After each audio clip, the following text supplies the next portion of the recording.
everybody for joining us on a Wednesday morning here for another edition of Floatplan podcast. We have a couple of folks with us today. We have Paul Zimmer and Nigel Barron, in addition to Matt Maynard and myself, Tim Boyle. So excited to go through some topics today, talking about actually getting ready to sell a boat and then potentially getting ready to buy a boat. So I'd like to do some intros here. Paul, you've been on before. People have talked to you, so we're going to let Nigel go first and give a little bit of intro, who you are, your background in the marine industry, where you're at now, and then we'll get into some ideas on people getting ready to sell. Sure. Yeah, thanks very much for having me. So my name's Nigel. I have been doing this for over 20 years now. I spent a lot of time in Ballard at a smaller recreational yard, and I'm currently with Platypus Marine. Their facilities are up in Port Angeles. We've got a 300-ton and a 500-ton travel lift. So still boats, it's just much bigger widgets, and then we spend a little bit more time dealing with government and commercial accounts as well. So yeah, it's just something I've been doing for a long time, and when I'm not doing this, I tend to spend my time racing sailboats. So I am that guy that's always in the way. And your message this weekend said you just got done with a great Swiftsure race. So yeah, give us a quick summary of that. Well, I think it was my 23rd Swiftsure, and I've done it on a variety of boats, and this was not the fastest boat that I've been on, but it was the first time we have finished in daylight. It was really pretty epic out there. We were seeing mid to upper 30s for wind speed when we were heading out through Race Passage. Most of the central straits was low 20s, and then coming back through Race Passage, it was, upper 30s again. So it was over quite quickly. I think we did the whole course in 11 hours and something minutes. It's 110 miles. So it was a pretty epic weekend. The boat did well. We could have done better by the boat, but we learned a lot and we did not quit. So that was a big part of it, because there was some pretty significant attrition this weekend based on the conditions.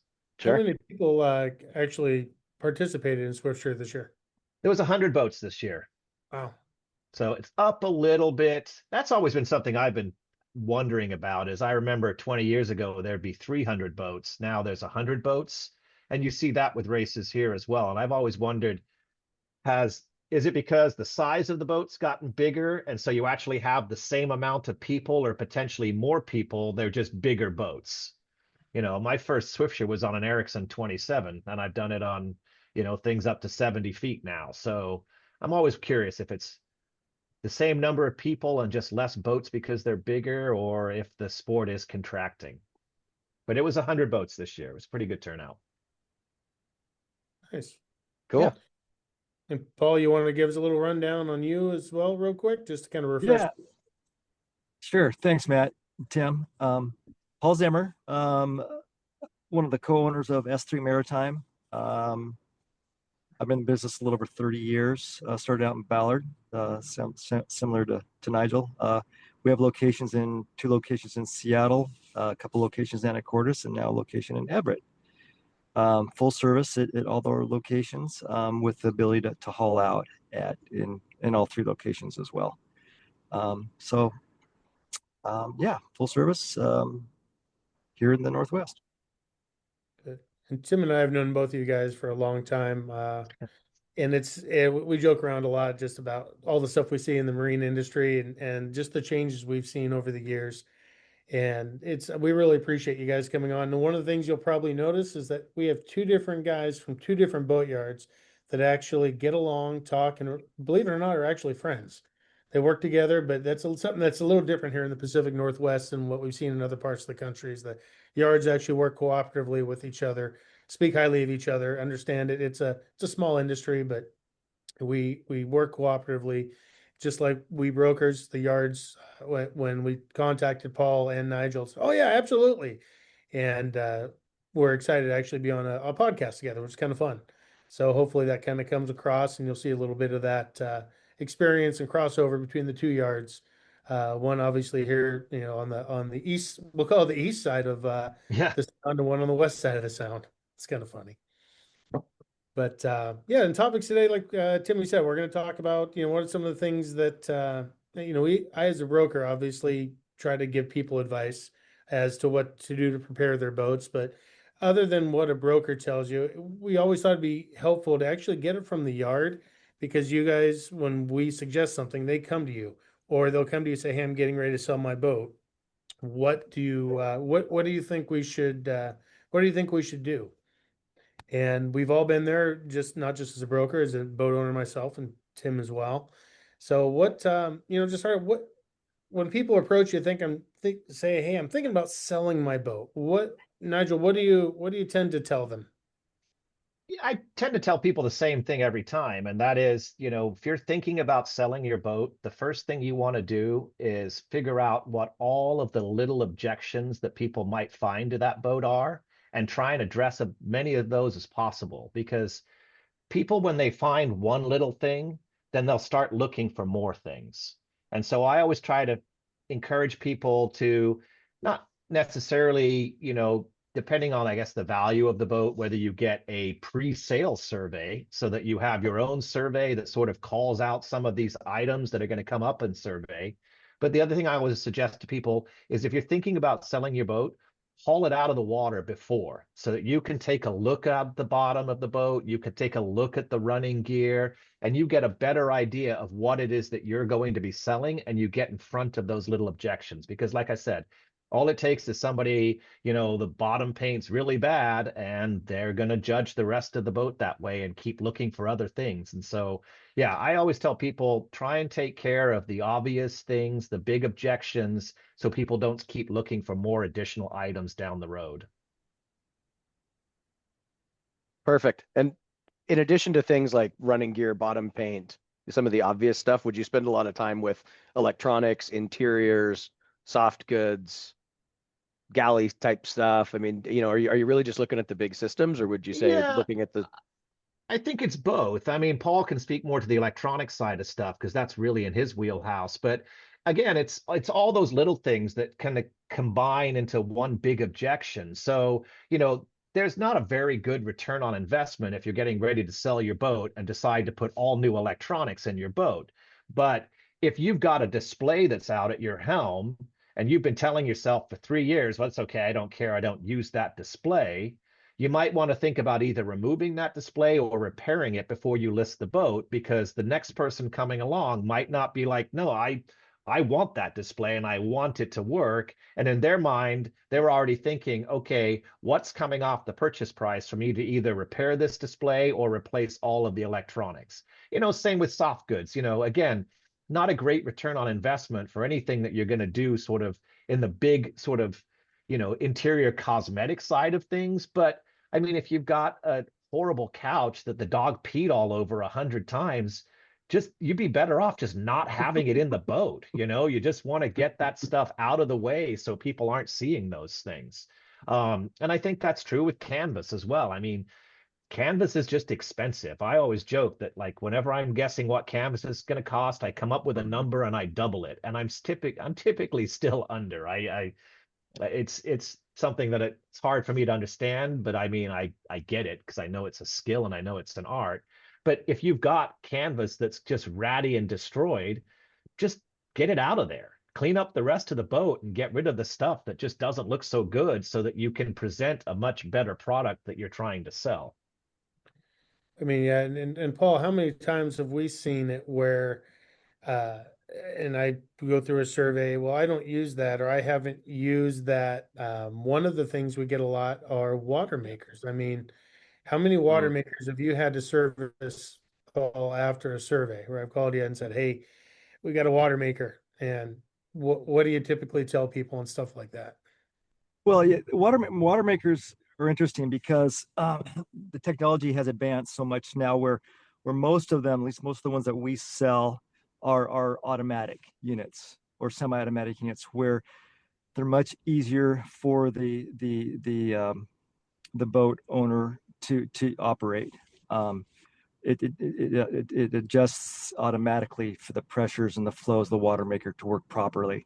Whereas the old ones, there's a lot of hands-on, where you had someone would have to go down there and adjust those flows and pressures. And so it was, then, as you know, a lot of folks, we're not using the boats every weekend. They forget how it operates. They don't know what pressure to put it on. So in turn, they end up just not using the water maker, and it sits dormant. And that's the worst thing you can do, is let it sit dormant. the filters go bad, the membranes go bad, pumps, things like that. Well, over time, those systems need to be run. They want to be run. So when it comes to water makers, the newer ones, they're automatic. You can have an automatic freshwater flush feature where it flushes its system every 2 weeks roughly. That can be set by the owner. But they're much easier to maintain, they're much easier to operate, so there aren't as many issues with the new ones. Whereas the old ones, a lot of times, you pull them out of the boat. They may be worth repairing, but maybe not. So as far as water makers go, it's the newer ones are much easier to maintain and much easier for the owners to use and without as much hassle.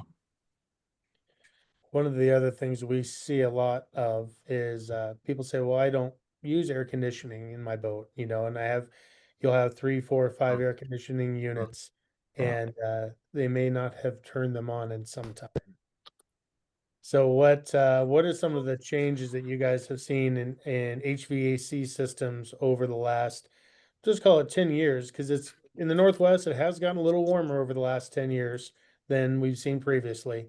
And I can, for one, vouch for having to be up in Roche Harbor and tucked on the guest dock, and it's a little bit warm. And I was very thankful I had my AC. But what have you guys seen change in HVAC over the last few years? I'll jump in here if you don't mind. It's amazing. Almost every boat comes with reverse cycle HVAC units now, whereas I'm sure Nigel can attest to this. Years ago, no boats came to the Northwest. Very few, unless they came from Florida or from the southern climate, Southern California or East Coast.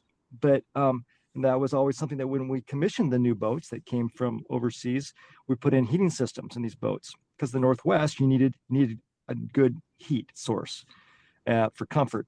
Now, the majority of these boats either come with them or we're installing the reverse cycle heating and air conditioning.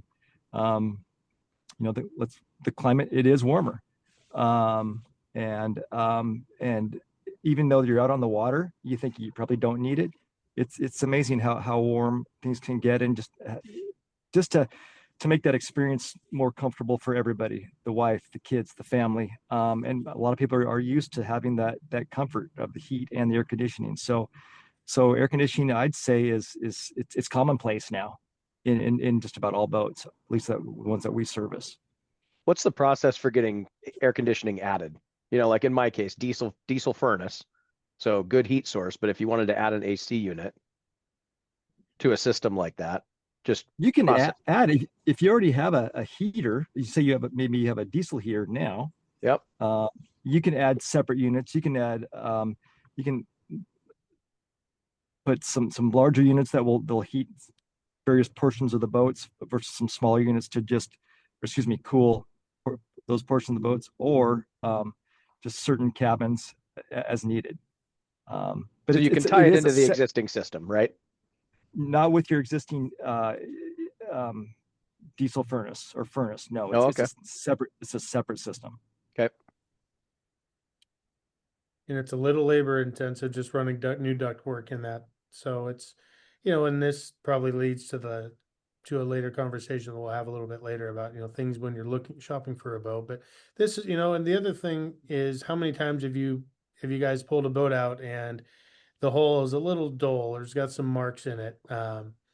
What advice do you have for owners while it's out? I can tell you as a broker, we usually encourage them to at least do the hull while it's out of the water. Is it a little easier for your guys, Paul and Nigel, when it's out of the water, to do the detailing process for at least the hull side? Definitely. It's always going to be easier to work on these boats out of the water, because there's always one side of the boat that's not next to a dock. And so, if you're able to go around in a scissor lift or set up scaffolding, you're going to be way more efficient and have a better product at the end if the boat's out of the water. And so and again, like you were saying, I always encourage people to do the same thing, get the hull polished, make it shiny and nice. You're trying to sell something here that's a pretty substantial asset. And it shouldn't look like it's been sitting under a tree in Eatonville for the last 2 years. It should look like it's, a high value asset that you enjoy and that you take care of and that you're going to pass on for someone else's stewardship. Yeah, I Yeah. think, what you said, Nigel, and I think if you look at it in the eyes of the potential buyer, look at it through their eyes, not necessarily the seller, but if you were that buyer, what would you be looking at? And I think, and Matt, as a yacht broker, I'm sure you can expound on that. But there's just, if you look at something that hasn't been maintained well, I mean, first impressions are everything, right? So you just want, like Nigel said earlier, one thing leads to another. If you find one thing in question, then you start, questioning other things that maybe are necessary. But it just starts that whole ball of doubt rolling. And my advice is put yourself in the eyes of the buyer, and look at those things that are important to you, and try to address those if you can before you put the boat on the market. One of the things I usually encourage people to do is, and I'm guilty of it as well. We often see the boats as they were when we bought them, not necessarily as they are, because we see them every day. We're on our boats, we're doing stuff. This little nick here, this little scratch. It's like it just kind of blends. Eventually things just kind of blend in, because there are boats. We're out with them, but having a separate set of eyes, sometimes separate than the broker having the yard look at it. It's, you guys look at things a little differently than we look at things. You want to try to, one of the reasons we do these podcasts is to bring in differing views and from other vendors and other, obviously subject matter experts, lack of a better word, that have it take a different view. A captain looks at a boat differently than a broker, than a yard, and everybody, but we all work together and there's overlap. But having a different point of view is sometimes, honestly, I think is really valuable. And having you guys look over a boat and just say, hey, what do you think when you see this? And having that honest discussion, it's never easy. And you guys have probably been in this position, telling an owner that their boat needs this or that. And you see the look on their face, and sometimes it's anger, sometimes it's frustration, and sometimes it's resignation or acknowledgement. And you can see those various stages as you kind of work through it. But the ultimate goal is to actually try to help. It's not just we don't try to drive work. We try to actually help and bring value to somebody. Though people will ask, like one of Tim's questions earlier, where's value added? Sometimes it is worth, like Nigel said, pulling out the old couch, replacing the couch. Sometimes it's not. Sometimes the canvas, okay, the enclosure is not great. The isinglass needs to be replaced. Sometimes you can replace just that instead of the whole enclosure. The bimini top is got, or the Northwest is in the wintertime does get a little chilly and mildewy, and sometimes it's cleaning that and using 303 on it just to and water protect it and cleaning it. So there's various ways to go about stuff, and sometimes it is systems replacement. If you've got a 2007 boat, which we still consider new in the marine industry, but you have 2007 electronics, and they're looking at another boat that has 2022 or 2024 electronics, or even make 2020. They will be, I will tell you, a buyer will judge your electronics and the value of the boat based on what also needs to be done. And time on market is also something that people overlook. It's not just the holding cost, but what happens to the price of a boat over time as it sits on the market. And doing some of these things up front can definitely reduce that time on market and eliminate price drops to get them into a range where people will sell based on the work that needs to be done. I don't know if that makes sense or not. Yeah, and I mean, again, just to kind of, reiterate what Paul was saying. I mean, I think it's this idea that if you look at a boat and it's never been washed, the first thing you're going to think is, well, if they can't wash the boat, I wonder how they are with taking care of the engines or, taking care of the systems if they can't even wash the boat.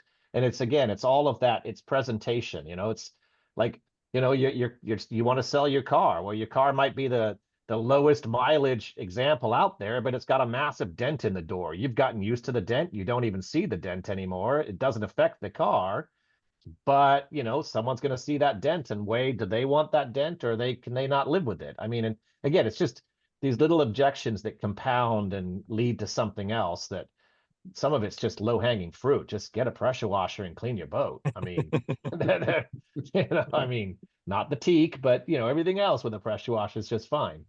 You gotta be a little careful. You start pushing the water in places where it may not have a lot. I mean, I'm always a little cautious with the pressure washer. Oh yeah, no, I don't recommend it for anybody, just everybody. But I know what I mean. It's just the idea that if you clean it and take away all of the green stains, it's going to look a lot better and present better and lead to less questions about other systems from that initial impression. Yes, I will say a pressure washer does do great on diamond non-skid. In certain, Yeah, with the little that's holes in it. I don't know how many times they've all tried to scrub non-skid. That can be be tough to do. Yeah. Detailers struggle with it too. I love it. Is Irwin detailing in our future here? Oh, okay. Well, let's just put it this way. We'll do another one of these. We'll bring a detailer on and have a little discussion There you about that. Looking for that in the future. I think you got two new employees about of age to start that company, don't you, Matt? Well, yeah, they somehow 6 and 10 gets me into labor laws, but I'm just waiting. As soon as they want to, There you go. I'm pretty sure you'll have them painting the bottom of boats before too long, Paul. Let's go. That's how, what I've always said, that good manual labor is it's good for everybody. It's good for your soul. It's good. It develops a good work ethic, and it may encourage you to go back to school and try and do something different. So it doesn't hurt anybody. Yeah. But to your point, guys, I think routine maintenance. I'm just a big fan of routine maintenance. Don't get, if you notice something, put it on the list, take care of it if you can. If you let things go too long, they just compound. And as we know, these boats, the bigger they get, the more systems they have, the more to maintain, the more to go wrong. And it's a constant cycle. There's always something to do on the boat. I mean, Matt and Tim, you guys know this. I'm sure you probably have a notepad or notes in your phone or something where you're constantly making a note of, oh, there's this, there's that, and it just, I do that. I use these notes and I can refer back to them, because otherwise it can be kind of daunting, can feel overwhelming. But just keep track of this stuff and take care of it as you can, when time and funds allow. Yeah. And I'm the same way. I've got with Google Drive, everything is so much easier just to store massive amounts of information now. And I've got a little Excel sheet, and there's, every time I think of something, it goes on there, and I kind of color code it like, oh, I should really get to this sooner rather than later. And I mean, there's still that great feeling when you eliminate a line from your Excel sheet. Exactly. Like, that project is not there now. That is done. Check it out. Yeah. You did have a good idea in that Nautical Northwest article that you did of taking pictures of everything. Oh, yeah. I thought that was a really cool idea that I'd never done, where through holes and all the different things, where you actually go and have a picture of where things have been through the life cycle of ownership. Just a visual reference, just something to trigger the memory next time. Yeah, absolutely. And it's just so easy, and you can take that with you and have access with it, to it on the fly. We got digital copies of all of the manuals for the boats now. It's all right there in the drive. And before Starlink, when you really were going offline, you could just download the whole thing onto a thumb drive and have it with you. Yeah, and I think some of the little stuff, like we touched on electronics. I mean, that's every single person that I've ever talked to who's looking to sell says my old Furuno open array works fine. And every single person that I've talked to, even if it's the same person that says I'm going to buy something new, says, holy shit, that's an old open array Furuno. I want a new Garmin. Right. Like in the same breath, like buy my boat, it's fine. But yeah, and it probably is working fine. It's probably working. It's not the latest and greatest. And it may be, it's you won't be able to update it. So in time it will fail. And I will say that the new electronics now are so user friendly. You can use an iPhone or an Android. You can use this any piece of electronic equipment. They make it so easy for everybody to use, and that's a big plus in my book. And I always kind of find it funny when somebody's trying to convince me that we should be able to repair their 17-year-old Raymarine chart plotter when they're showing me the pictures of the things that aren't working on their brand new iPhone that they replace every 2 years. Yeah. Yeah. Yeah, it's something that Perspective.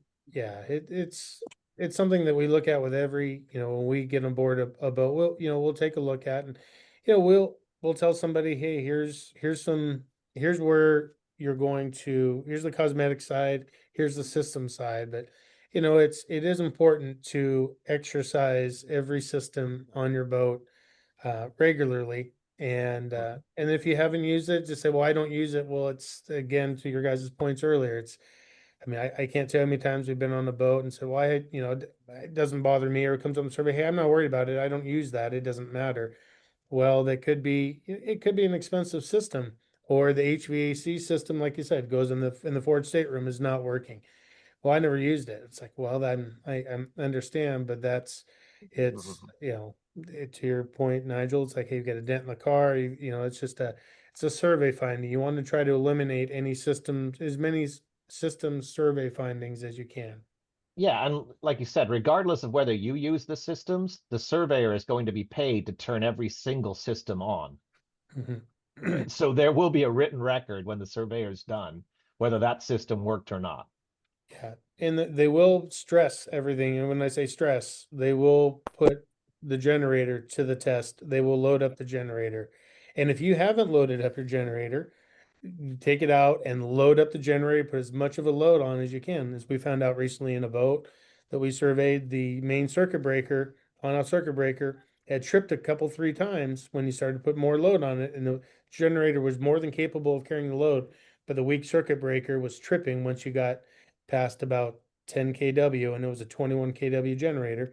And it's fine, it can do it, but that you wouldn't know until you got to that point. And it's, again, now you have something that is not working that comes up in a survey, and you want to eliminate that wherever possible. Things are going to come in the surveyor. People also have to remember the surveyors are there to point out things that don't work, things that, the negative side of things.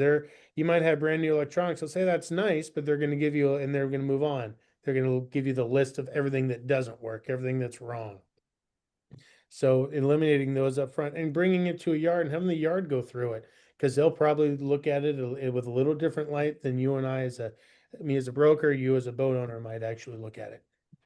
And that's what I wanted to talk about a little bit too, for both of you guys. As a consumer, not really knowing where I should put money into something if I was getting ready to sell.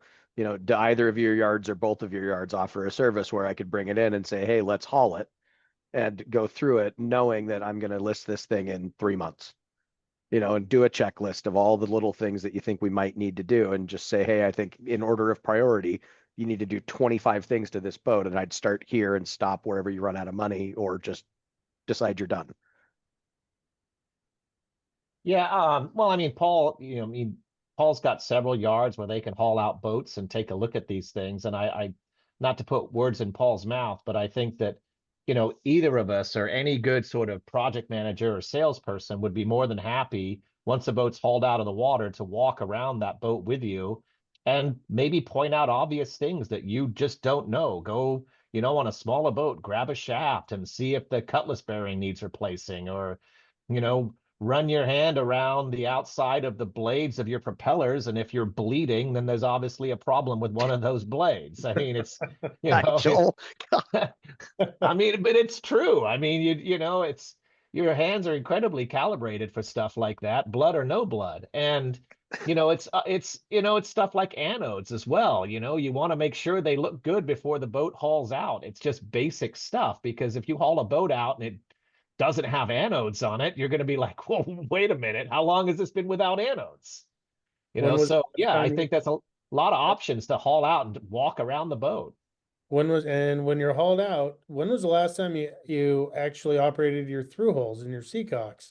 Right. Because that's the time, if they won't close, and that will come up in the survey because they will test it, or if they're rough, it's really tough and you need a breaker bar or something to help get them moved, that will come up in the survey. And what better time to address it, even though you don't want to replace a through hole. Nobody wants to. No. That's the time to do it. Yeah, taking breaker bars to through holes while in the water is not always the best option. That's definitely out of water work. But you guys, the potential, some, depending on the through hole, some of them are serviceable. They'll have a Zerk fitting and you can grease them. Just depends. Sometimes you can, the yard can work them loose, but doing it while it's out of the water is Well, definitely a lot better. and I'll tell you a funny story Absolutely. about through holes. I was helping a guy get ready for, taking his boat to go to Hawaii and do a bunch of cruising. And one of the things I've always recommended people do is when they haul out to make a map of where all the through holes were. And we go back inside this boat, and then he's like, well, wait a minute, there's a through hole here somewhere. He'd had this Right. boat for That's 6 years and did not know that there was a through hole that he had to remove a drawer in a Mm. cabinet to be able to see. He didn't even know it was Yeah. there, Yeah. so that's an opportunity when you're out of the water to make that map so you know where they are to exercise them and make sure there's plugs attached to them if you're doing it right. All right, one thing I think it'd be good to talk about too, while boats out of the water. Can you talk to us a little bit about haloing, what haloing is around through holes and underwater fittings and how that kind of applies and what you see when you look at a through hole and you see this literally a halo around it. Yeah. Well, Paul, you've got a lot of stuff that you guys do with the galvanic surveys that'll be a part of that, right? Yeah, yeah, we do. It could be different factors, Matt. It's usually caused by either, a current, electrical current, and or dissimilar metals or combination of the two. Sometimes it could be as simple as the cuprous oxide in the paint reacting to the bronze through hole fitting and causing what looks like a halo, a discoloration around each one of those fittings. And that's pretty minor, and that's a pretty easy fix. It could be an issue with your bonding system, or somehow stray current going into that bonding system, which is attached to all your underwater metals. If you have that stray current going into that bonding system and attach those underwater metals, it will literally eat the metal away over time, sometimes faster than not. But that's definitely a concern that people need to be aware of. Bonding system is separate than your grounding system, and those systems are generally separate. And that's a whole nother topic in and of itself. But you get corrosion issues too, even with on shafts. You'll get a corrosion issue where it's called crevice corrosion, where there's lack of oxygen, where the stainless steel needs that oxygen and it's starved of it because there's probably a seal riding on that surface. And that'll literally eat the metal away. And those are things that you can't see. You may hold the boat out, it looks fine. And then you go to pull the shaft or pull a bearing or something where you can expose that bare metal, and oh my goodness. And then you see that corrosion. So, and we can do, and others as well can do, as Nigel mentioned, corrosion surveys. We can do these things at the dock to test your bonding system and things like that. Boat doesn't necessarily have to be out of the water, although it's easier when the boat's out of the water. But those are things to be aware of. There was, yeah, I could tell you some stories. We don't need to get into it now. They're long stories, but where the boats were almost sinking because the bonding system and the grounding system somehow got connected, and straight current was being emitted into the system. So all the through holes were just literally, like, the water was almost bubbling from the electrolysis. Oh, well, and you guys caught it on my boat when we had my boat out for a substantial project, and we ended up having to redo. It's a 40-year-old boat. I mean, let's be honest. Wiring does not, in an salt environment, does not last forever. So you ended up literally having to run new wire throughout every fitting in my boat. So it happens, and it happens to those of us that maintain our boats. Well, I mean, you just never know. It's one of those. It's age. Age, it's location, it's dampness, it's all those factors, dark and damp and inaccessible. Like Nigel said, there's through holes that were, you didn't know there was through holes. They're under cabinets, they're under hardware, they're under gear, and those can get corroded, and the wires fall off, and then you lost your connection. And most of these systems are all interconnected, so it's important to make sure everything is all the connections are clean and snug and working as proper. Can you guys give us some ideas of some things where you've seen a boat deal go sideways on survey, where it's come back to the yard? And, if there's the top 2 or 3 things, just top of your head, if something's going to make a deal go wrong, on one of these, what do you think they are? Is it bottom paint? Is it electronics? Is it electrical systems? Just in broad strokes, if you were going to see something that comes back where you say, hey, we have to fix this right now to get this thing sold, if anything, right? Are there some commonalities there? I mean, I get the biggest obvious one is blisters. There's one school of thought that if you've got a 40-year-old boat, it just has blisters and you just accept it and play on. But then you can dig deeper into it, and there's different types of blisters. Is it just in the coatings? Is it going into the laminate? Can you poke it and the styrene comes out? Those are sorts of things that are potentially quite expensive to address correctly. And so those are obviously things that can affect a deal going together. I mean, that's a really obvious one. And I've also seen issues with running gear that they'll go take a boat out and trying to take it up to speed, and it doesn't come close. It doesn't even get to RPMs. So there's other things that are going on, whether it's, the pitch of the blades, a compression issue, something else going on with the mechanical side of things. But, typically if a deal is going to blow up, it's going to be because whatever it is more expensive than somebody is willing to either give on the deal or accept on the deal. Yeah. It's funny you mentioned blisters, Nigel. That's how I actually got into this business back in 1989. Yeah, exactly. Yeah. 1989. I saw an opportunity. I was young and energetic, and at the time, these boats were built with, as Nigel mentioned, these resins that were prone to blistering. And to the best of my knowledge, if the boat was being sold, you couldn't get insurance unless these blisters were fixed. And so I was fixing the blisters, which meant it was all manual labor, grinding the bottoms down to bare fiberglass, drying them out, recoating with epoxy, possibly relaminating with fiberglass as well. But since then, thank God, the technology has gotten better. The resins are better. The way they build these boats, the materials are better. Where Nigel, you've seen hundreds and thousands of boat bottoms as well. I don't see very many newer boats with blisters anymore. They've refined the process and the products. Although there was a boat recently that we had worked on. We actually did a bottom blister job on it. It's a 50-year-old boat that we did a bottom blister job on it almost 5 years ago. The blisters came back, and then there was some delamination. They were trying to sell their boat. And this is to hit to your point, Tim, the fact that the amount of deterioration, I'll call it, delamination and blistering, in order to sell that boat, the sellers had to drop the price dramatically and then find a buyer that actually wanted that boat. Am I still on? Yep. You're here. Okay, sorry. I'm in my truck, you guys, and I thought my dash just timed out. Sorry about that. It's funny you would mention blistering because we had a case recently where that was an issue, but you don't see that as much anymore with the technology. The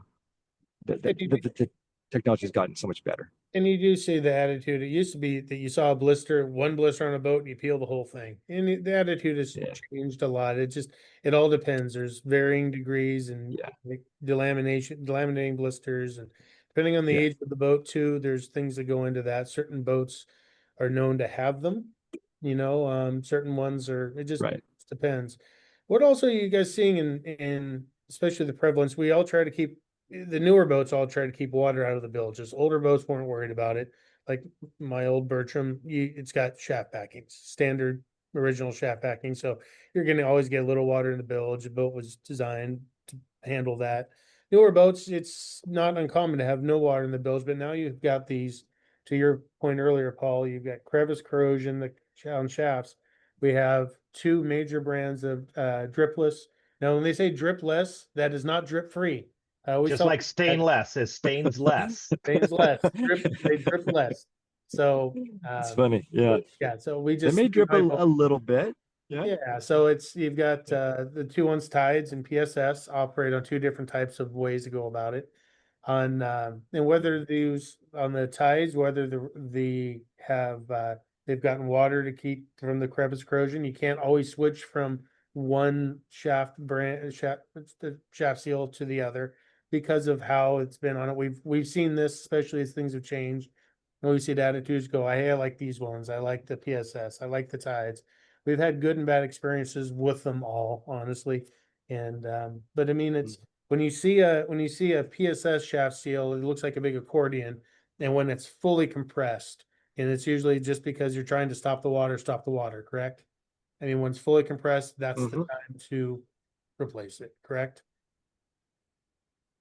Yeah, you set those at a certain tension, and you leave them there. You don't continue to tighten those up. They're not meant to constantly tighten and tighten and tighten. Because when they do get loose, it's time to replace either a portion of them or the complete seal system.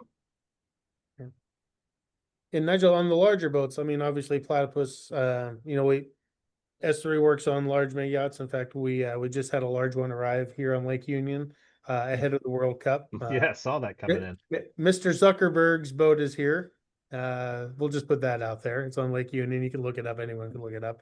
The support boat is over at Elliott Bay as well, so it doesn't travel alone.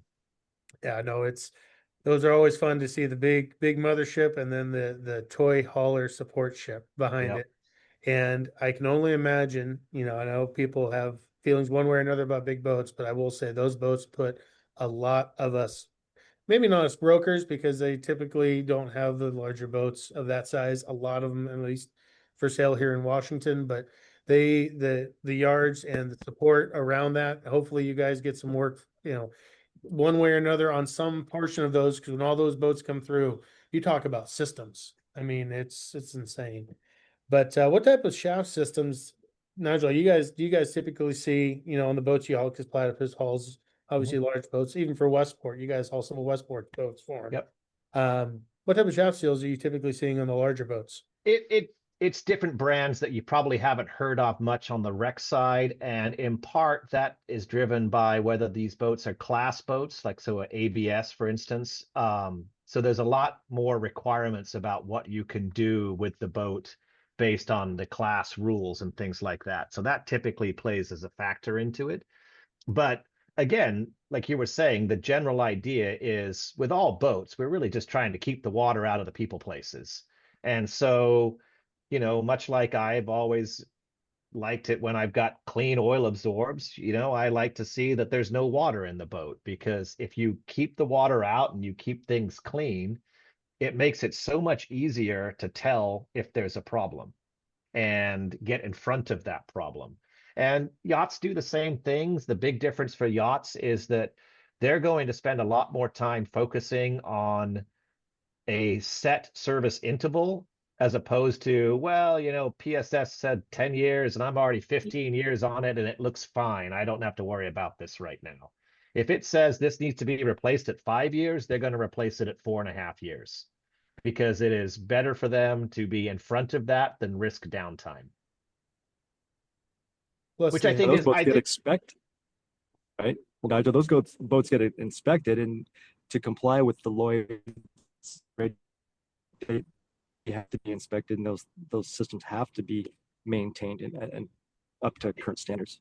Totally, absolutely. And honestly, I don't think that's necessarily a bad policy. I mean, we've been talking about sort of these things now, the routine maintenance thing. It's just far more rigid and scheduled on a yacht than it is on a recreational boat. But that doesn't make it right to be less rigid. I mean, again, like, if you're going to sell a boat and it's got stabilizers, what's the seals, Paul? 5 years on an ABS or the ABT or whatever? 3. I mean, if you're going to try and sell a boat, like, when was the stabilizer service last? Wait, you have to service stabilizers? Like, that's the wrong answer to that conversation. Speaking of stabilizers and hydraulics, one thing that, the yard not to be named said, I asked, so when's the last time and it was not one of you guys, by the way, when was the last time the hydraulic fluid was changed? Well, we don't change hydraulic fluid unless we notice it's changing color and dark, and you really don't have to change that maybe every 10 or 15 years. And that came from a yard that was an ABT certified. Hmm. And and we have had clients that operate heavy equipment, earth moving equipment where hydraulics are everything, and they cannot risk downtime. That is how they make their living and keep their guys employed and keep the company moving.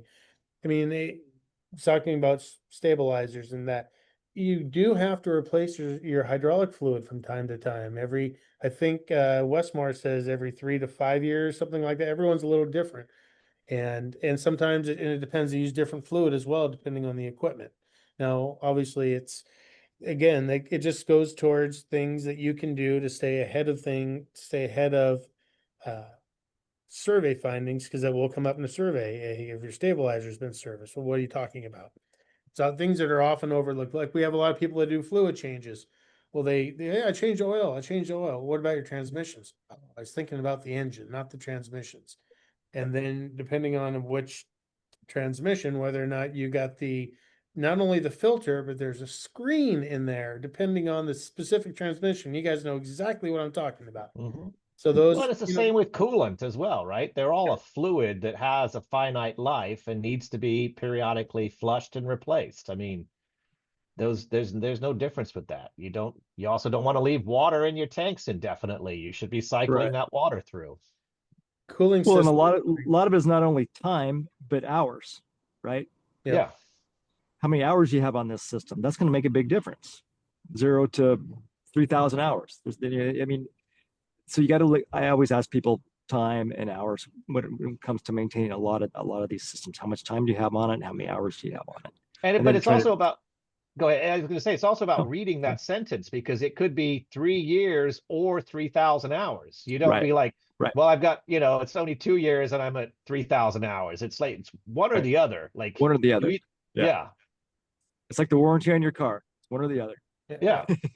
Let's have a quick discussion about cooling systems, because that's got to be that. I mean, that's in the brokerage side of things. That is always a topic of discussion. And I don't bring these things up just so we can pick stuff apart, but these are important things. And how often do you guys talk to people about their cooling systems in their boats? And they say, well, boat runs fine, it doesn't overheat. Go through the backside of that, please. Do you want to You start, want this Paul? one, Nigel? No, go ahead. You start. I'll add on at the end. Well, We got some good stories on this. I mean, I'm not a mechanic. I hire mechanics. Most of my staff have way more experience and knowledge in all these categories than I do. I'll be honest with you. I'm a business owner, and I hire good people that really know this stuff. So I got to be careful about how confident I am with my answer. But to your point, Matt, the cooling systems. There's coolers that go through the boat, and those can get corroded. There's anodes that are in those systems as well that they need to be changed. They're very small, and if you're not aware of them, you may not change them. So that's really important to change those anodes. And then through the coolers themselves, those can get clogged with especially in saltwater, with sea growth that can basically restrict the flow of raw water cooling going through the boat. That cools your engines, your transmissions, your hydraulics, whatever the system might be that relies on that raw water cooling. And that if those coolers are bad, typically what we'll do is we'll pull them out, and if we don't have to replace them, in most cases we take them to a radiator shop, and they rot out, and they boil these coolers to make them basically like new again, clean them out so that there's good water flow, good coolant running through those coolers. That will provide the temperature of the water that's necessary to keep the system cool. Yep. Well, I just well, no. I mean, to be clear, I also am not a mechanic, and like Paul, I am very fortunate to have surrounded myself with people that are much smarter than me. So I'm very fortunate on that. I have seen this happen lots of times, however, on different boats that I've either, been overseeing or on a boat that I run. And, I was joking earlier about running your hand over the blades, and if it's bleeding, you have a problem. But the same is true for any of the hoses as well, particularly on the cooling side. A lot of those are going to be wire reinforced hoses. I wasn't joking when I say your hands are calibrated. If you're looking for problems, run your hands along a hose and your hand will feel if there's a bulge, no matter how slight it is, and that hose needs to be replaced if it's got a bulge. Or if you run your hand along a hose and you start bleeding, that means the wire's there and it's not supposed to be. I tell people that with sailboats all the time, run your hands up and down the rigging and you will feel if there's a problem. So, Yeah. You don't need to be a trained mechanic to find problems. Keeping things clean is going to make it easier, but looking is the other thing. We just like, oh, look, there's an engine. Yeah, there is. Now let's start looking at some of the components to that engine. Let's look at, where the overflow bottle is. Is it bone dry? Because it also has a minimum and a maximum line. And, is there a drip of coolant under some of these hoses? So, yeah, all of these things can be fixed. Coolant actually is surprisingly time consuming, particularly on bigger engines, just because of the volume that you have to take out of the boat and put back in. And it takes a lot of time. But again, it's integral to the running of the boat. And when you start seeing some of the bigger boats or boats coming in from out of town, that whole raw water cooling system starts to get a lot more complicated because, they've got squid screens and they've got systems in there to try and, do blue light and UV and things to, destroy organisms in the water so they don't go into the cooling systems and things like that. Less of an issue up here with our water temperature. But I mean, again, the cooling system is important, just like the other systems on the boat. Yeah, Nigel, and you mentioned hoses, and that makes me think of it. You have a 30-year-old boat, and the hoses still have the original engine paint on them that when the engines were installed. There's a pretty good indicator those are probably 30-year-old hoses. You may want to think about replacing those. Things like that, like your eyes and your hands, you can tell a lot by looking, by feeling. I'm a big fan of oil absorbs, like you said, Nigel, keeping things clean. Yep. Putting absorbs on so you can see if there's a leak of any sort. It's really easy to detect in a clean environment if you've got a leak, and you'd be surprised where the leaks will appear. But that's a really easy way, and good lighting in your engine room is a plus, where you can actually see where you're going. Wear a headlamp so you can actually look down underneath objects, gear and engines, and whatever the case may be. But yeah.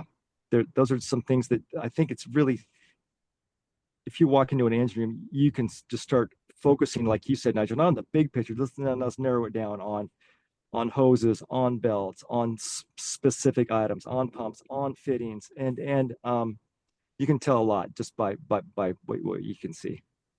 And one more thing is, like, I have always encouraged people as well that tell me they do their own engine services. I do all my own engine service. I've suggested, like, okay, well, maybe every other service or every third service, you bring in a professional that does this for a living. And this goes back to what we were talking about at the very beginning here, which was it provides you with another set of eyes. You might not see some of the things that a professional that looks at, a dozen and different engines in a week's going to see, because you're just head down and focused. I know exactly what I need to do to change the fluids on my engine. And it's the forest for the trees thing again. So I always, even if you do your own, maybe just pay a guy to come down and for an hour and do an inspection and just get you that other set of eyes and that other perspective. Speaking of doing your own service, one thing I always recommend, if you do service your own boat, which there's nothing wrong with by any stretch, and just to Nigel's point, having somebody come down, it is always good to keep records. Keep records, and even if you do your own service, keep your records, make a sheet, tape your receipts to it or something showing that it was done. And then also it's a good time to do an oil sample. And if you don't know how to pull your own oil sample, it's actually not difficult, but do go to YouTube and make sure you use a clean section of hose every time you pull a new sample. Just little tidbit there. And again, with records, it's just so easy to just take a photograph of the receipts and dump them in a Google Drive. I mean, it's just, they'll be date stamped by nature of going into the drive. Yeah. So stuff like that. The doing your own maintenance thing is a little bit scary, though. I mean, you think about that just walking down the dock and talking to people, that are an owner operator. And I mean, you guys all know me well enough. Can you imagine if you were representing somebody said, "Hey, we're going to buy Timmy's boat, and he's been doing his own engine service for the last 5 years." Yeah. Notice we're all Did I laugh laughing out instead loud? of saying Sorry, anything. Jeff. I was- Yeah. Yeah. Oh, So thanks for not punching me in the forehead too hard there. But imagine that, right? That was a You'd softball, Timmy. you'd say Yeah. run for the hills. And so But again, no, I we- think, we- I mean, but some people are handy, and I think you can find Yeah. that balance by bringing in a professional as that other set of eyes periodically. Just, Yeah. Yeah. you know, it's not a bad thing. No, and this has For been sure. fun. I was actually thinking we might end up with some kind of a checklist that we could offer to give people, but it seems much more common sense than that. Routine maintenance. Well, look I at mean, things. we can come up with checklists, certainly. That's, you can have a broad checklist for most boats, your power boats, sailboats, different sizes of the boats, different systems, but each boat's going to be specific, Yeah. and that with specific items on it. So I mean, if we want to get that detailed, we could. I will mention something that you asked earlier, I think, Tim, about if we do like inspections. We'll do inspections. We're not surveyors, and we don't claim to be. Yep. To me, that's a conflict of interest. There are professional accredited surveyors out there that you hire for that purpose. That's their job. We can give our professional evaluation and a professional opinion on things and with guidance. But if people want it, but we don't claim to be, surveyors, because, we could pick a boat apart and find a bunch of items. Everybody could walk on any boat right now and you can find things wrong. And to me, that's just wrong. If someone, we don't mean to be self-serving, but if someone wants our advice, our professional opinion, we're more than happy to help with that. Otherwise, hire a surveyor. Matt, you can attest to this. I'm sure people get like a selling survey where they have the boat surveyed before they put it on the market. So the surveyor finds items that are going to. Oh, lost Paul there for a second. Oh, almost there you go. Yes, Paul, to your point, we definitely can get we do encourage that with a lot of people, and it's also a little different Did I school. lose you guys? Oh, are You're we there? back. There we go. You're back now. You There just we go. froze for a second. Yeah, I mean, to Paul's point, getting a Sorry, guys, I timed out. no worries. Gotcha. We got you there. Yeah, but to your point, Paul, we can definitely get a surveyor down there and getting either they're called NAMS, National Association of Marine Surveyors, or SAMS, Society of Accredited Marine Surveyors. Those are the two organizations that insurance companies and finance companies accept. Go down there. Remember, they're there to find things that are wrong, not things that are right. We brokers are there to point out everything that's right with a boat during a sale, and we all do it. And let's call a spade a spade. But at the same token, that way you know where it is, and not that the buyer can necessarily use that survey or should use that survey by any stretch. We don't. A buyer should absolutely have every bit of ability to hire their own surveyor, but having one ahead of time, just as you list the boat, using a 2 or 3 year old survey, we get asked that a lot. Stuff changes over time, things change over time. This is not to say that you shouldn't. And as a buyer, if you say, hey, let me see the old survey, because you want to know if the seller addressed the things or if they just kind of ran with it and let the problems continue to exist. So there's a double-edged sword to every part of this. So it's, just being upfront, hey, here's what I know that's right, here's what I know that's wrong. And there is no perfect boat. There's always something. Doesn't matter whether it's new or 40 years old, there's always going to be something. And it's just being reasonable. And I hate to say this as buyers out there, sellers are not going to fix every little thing. And a buyer shouldn't expect them to, if there's going to be wear and tear, it's used, it's, on a house, there's going to be things that come up in a house, same thing. And this is a blend between a home and the automotive and sometimes aviation side of things. Having Nigel's list of pictures in your Google Drive. I mean, that's what I'm hearing.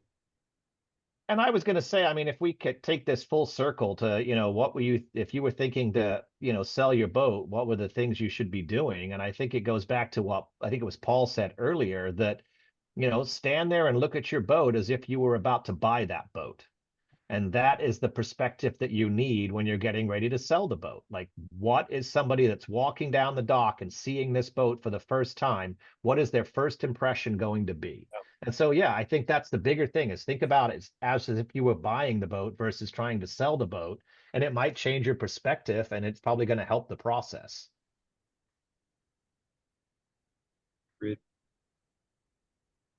that sounds good. Well, we're a hair over an hour, so I think we should let everybody get back to whatever part of It's amazing how much time you can spend talking about it. And there's so much more too, but that's Oh my gosh, right? And you're going to Yeah. edit this so we all sound smarter, right? That's Jenny's job. If you think anybody lets me anywhere near that, no, Okay, I just give her the file and it just shows up. Thank God for Jenny. I know. Yeah. I'd be in big trouble if she decided to quit one day. Yeah. No, but okay. So I know Nigel, I saw an advertisement that you guys have space to work on stuff right now. Paul, do you guys have availability too? If somebody says I'd like to get the boat in to get worked on over the next month or two? Ideally, a lot of our clients are busy trying to head out for the summer. Yep. Or maybe some have already left. So our summer tends to potentially slow down a bit. So yeah, we want to fill those July, August, those months. Okay. But otherwise, we're typically a few weeks out in most cases. But give us a call, an email. Happy to evaluate what you have, and we'd be happy to help you if we can. Sounds good. Nigel, you guys too?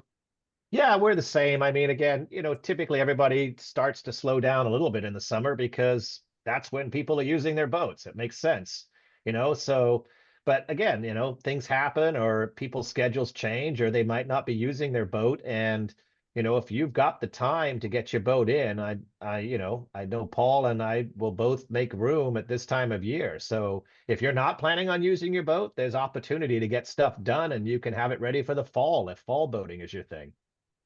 Yeah. Right.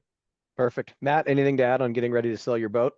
No, not a bad idea to call your favorite yacht broker, whoever it might be. What if we don't have a favorite I'll yacht give you a little broker? perspective, and then just a little.